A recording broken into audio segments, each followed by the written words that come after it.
కేంద్రం నిన్న పెట్టినటువంటి బడ్జెట్ సమావేశంలో మన ఆంధ్రప్రదేశ్కు కేంద్ర ప్రభుత్వం ముందు చేసి చూపడం జరిగింది. విభజన చట్టంలో పొందుపరిచినటువంటి హామీలలో కడప జిల్లాలో ఉక్కు పరిశ్రమ ఏర్పాటు చేయాలని, అదేవిధంగా పెండింగ్ ప్రాజెక్టుల్లో పూర్తి చేయాలని, రాయలసీమకు ప్రత్యేక ప్యాకేజ్ ఇవ్వాలని, రాజధానికి నిధులు కేటాయించాలని, రైల్వే జోన్ ఇవ్వాలని, అదేవిధంగా ఉత్తరాంధ్రకు ప్రత్యేక ప్యాకేజ్ ఇవ్వాలని చెప్పేసి కూడా విభజన చట్టంలో పొందుపరచడం జరిగింది.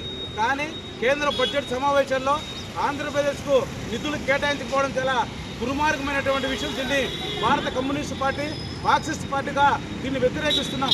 ఇప్పటికైనా ఆంధ్రప్రదేశ్ ఎంపీలు కేంద్ర ప్రభుత్వంపై ఒత్తిడి తీసుకురావాలా, తక్షణమే రాష్ట్ర ప్రభుత్వానికి సంబంధించినటువంటి రాష్ట్రానికి రావాల్సినటువంటి నిధులు కానీ, నిక్కర జిల్లాలు కానీ బడ్జెట్ పైన పోరాటాలు చేయాల్సిన అవసరం ఎంతైనా ఉందని చెప్పేసి కూడా తెలియజేస్తున్నాం. అదేవిధంగా కడప జిల్లాలో ఉక్కు పరిశ్రమ పూర్తయితే ప్రత్యక్షంగా పరోక్షంగా 1,00,000 మంది నిరుద్యోగులు ఉద్యోగ అవకాశాలు ఉన్నాయి. అదేవిధంగా రాయలసీమ వెనుకబడితనం ఈరోజు పెండింగ్ ప్రాజెక్టులను పూర్తి చేయకుండా ఈ బడ్జెట్లో ఒక్క రూపాయి కూడా నిధులు కేటాయించకుండా ఈరోజు వదిలేసినటువంటి పరిస్థితి ఉంది.